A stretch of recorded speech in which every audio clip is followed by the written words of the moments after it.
So we are at Camping World right now. We just dumped our tanks again and we're heading in to get some gray tank cleaner. Yeah. Right?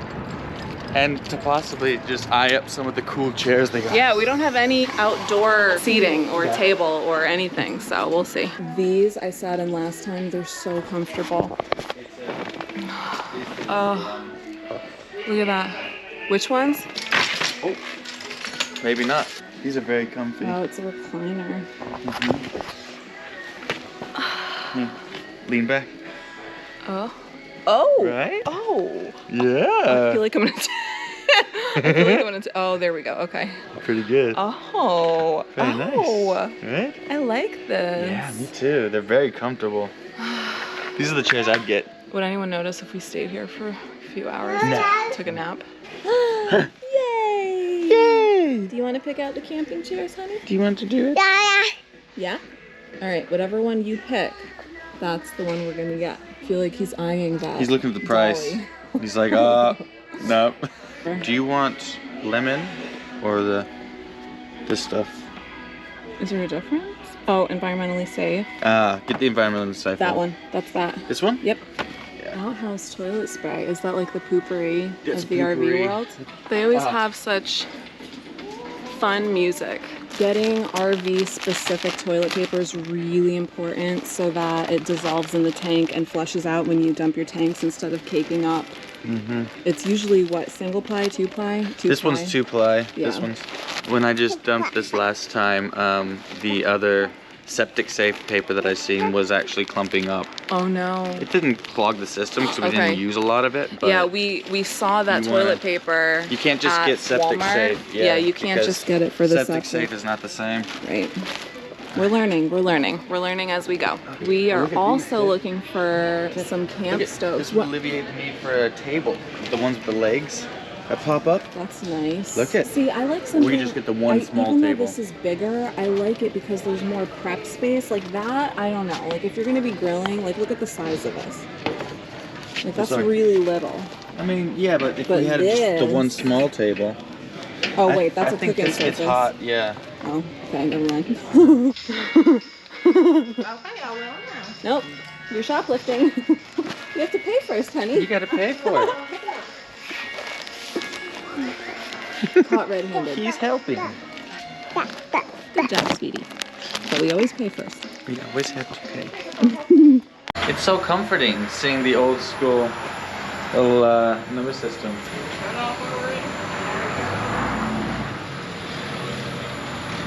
Really?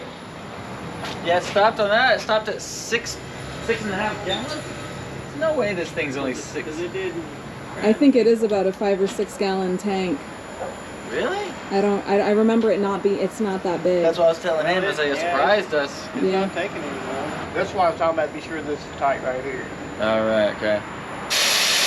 Oh wow. Yeah, now I get why you can't pump it yourself. Yeah, it's probably good to have someone knows what to do. Yeah. Well, we just finished dumping our black and gray tanks, and then we got some lunch, and then we filled up our LP. So one of the things that we've been dealing with is the fact that we're not towing a car. When we were dealing with the issue of how do we transport ourselves around when we're parked up for a few nights, we don't want to have to break everything down just to go to the grocery store, simple errands like that.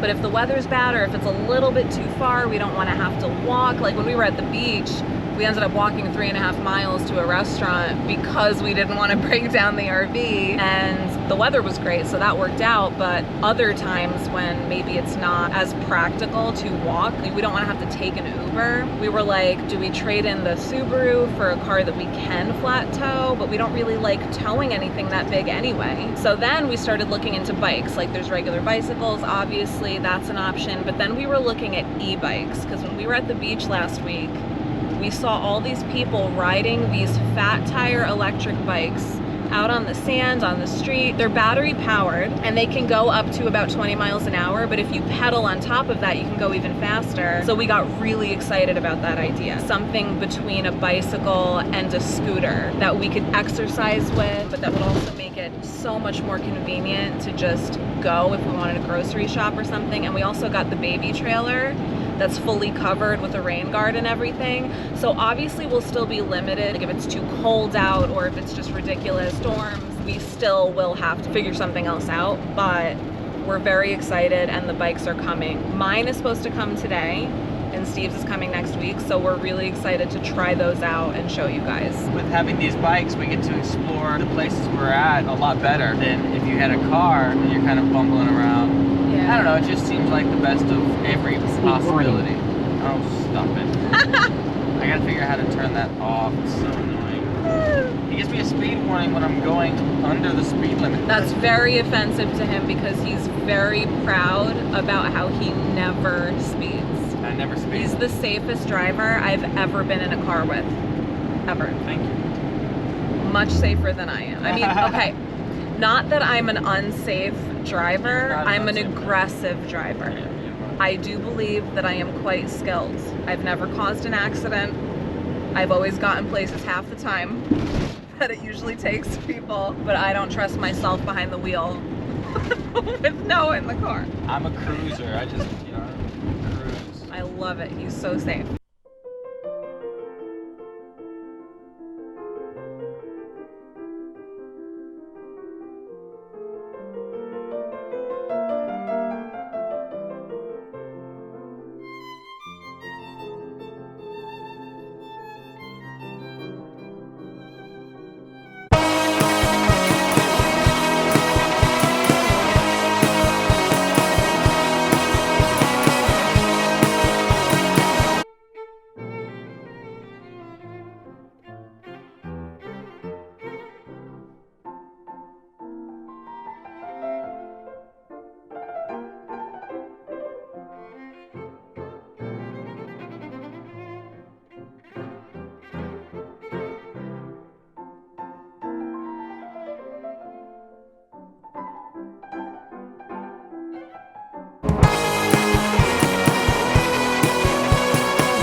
No, baby.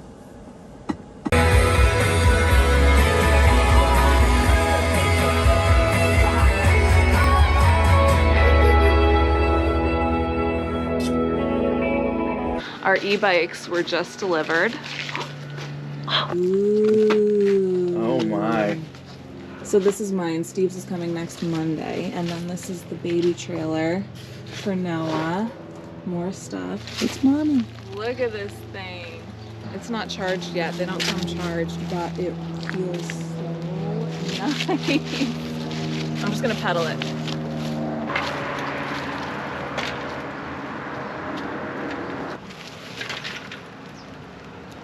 Want to try it? Yeah. Oh. Okay. Careful. Oh, the shocks. Really good.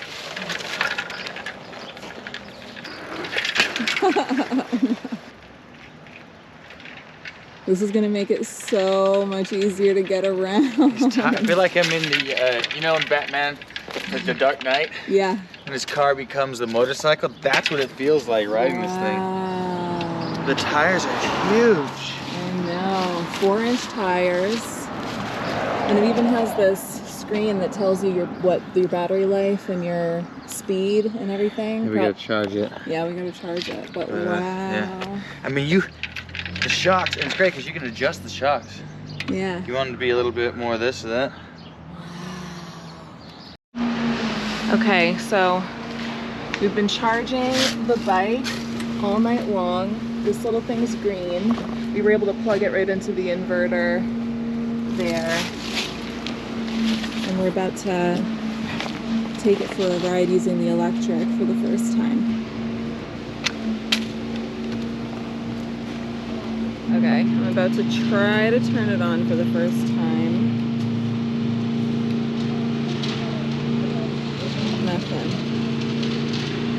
Nothing. Okay, so we thought the battery was broken or there was something wrong with the charger, but there's a button on it. This is actually a button. You have to press it in order to power it on. Okay, so now look here, we can take a look at the screen. Full battery, 0 miles an hour. So this shows speed, battery level, and I'm gonna ride it around. Oh, did he drop it again? Not very happy. But he's got milk. Okay, let's see. He's got a blanket, his stuffed animals.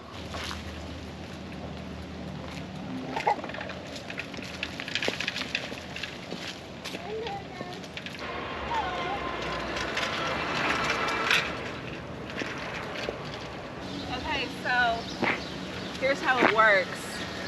You hit the plus button on here, and it's an assist, and it has 5 levels. So the lowest level, you have to be pedaling and it'll propel you. Yeah.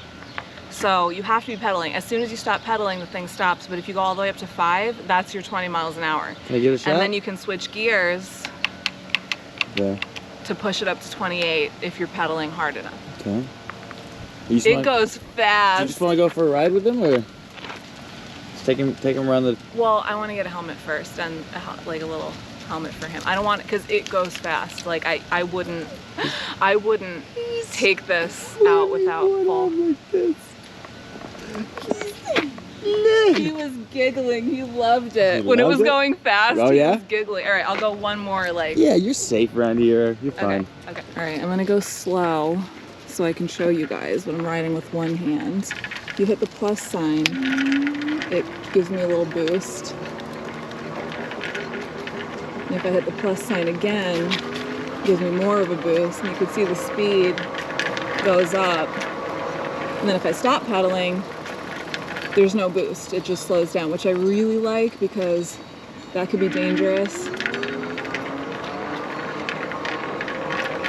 I'll take it down. Cool.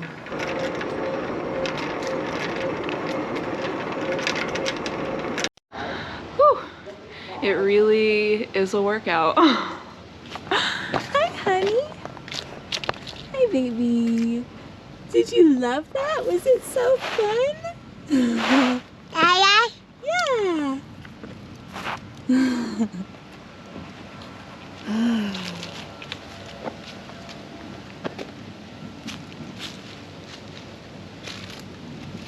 Good stuff.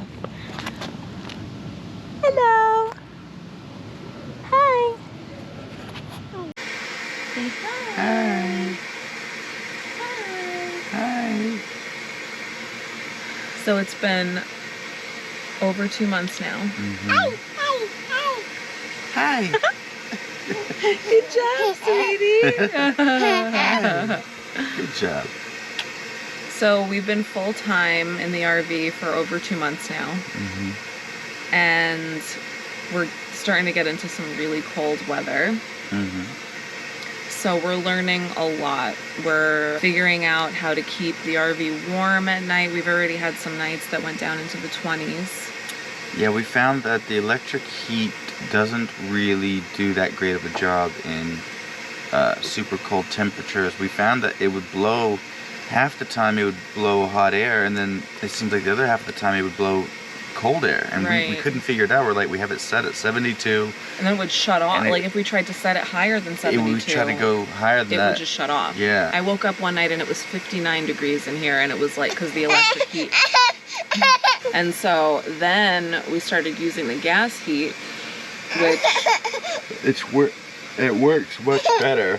Yeah, but unfortunately it drains our LP. Right. We tried to use a space heater to supplement, like a really safe one. A really safe one, but unfortunately it was so safe that it doesn't really blow hot air. It was fine to keep his little space warm. We've been doubling up his pajamas, putting about 4 blankets on them, tucking them all in. Yeah. But again, by using the LP, like the gas heat, It's just the more only consistent. downside is cost about an extra couple $100 a month. $25 to fill up the tank, and we can, like, running it constantly, we can go like 4 days. But during the day, it's not on as much because it's, you know, During the day, warmer. the electric heat works just fine. It's just when the temperatures drop. So the other thing that happened that we didn't really talk about was when we were in Florida, there was a power out at the RV park. So we weren't getting any electricity, obviously. We also weren't getting any water. That was separate from the power out. The pipe that they had us hooked up to for our water wasn't working. The spigot. So we had to figure out how to boondock all of a sudden. We were not planning on doing that. We had just gotten our generator fixed, and magically we did make it through the night on the generator, but figuring out that it wasn't just us blowing a fuse, like all that was interesting because the coach batteries were still working, so we still had light, but none of the outlets were working. The TV, the microwave, none of that was working. We're learning that, you know, with a power out in the RV, it doesn't mean that all the stuff is going to stop working. I mean, it's I was essentially- confused because the lights are still on, so I'm like, well, it's not a power out, but then it's like, wait, the lights run on the battery. So we ended up unplugging from the Sure Power and plugging into ourselves and running our generator, which was really great actually. We've had problems in the past with our generator not working properly, but it ran all night. The cats over at La Mesa did a good job in adjusting it, and it ran all night until our LP ran out, which we were only going off like a quarter tank, I think we had left. We got a solid 8 hours. As we start going through these moments and kind of overcoming these obstacles, we're learning how to adjust and boondock, and it's actually not so bad. Overall, like, these little problems, they feel exciting. They're very solvable. There's so many people in the community that are so helpful. The night that we had our power out, I was DMing on Instagram with New State Nomads, and they were just helping us troubleshoot and figure out what was wrong. That was so sweet, and that's been our experience with people in the RV community. They are so generous, so helpful, so sweet.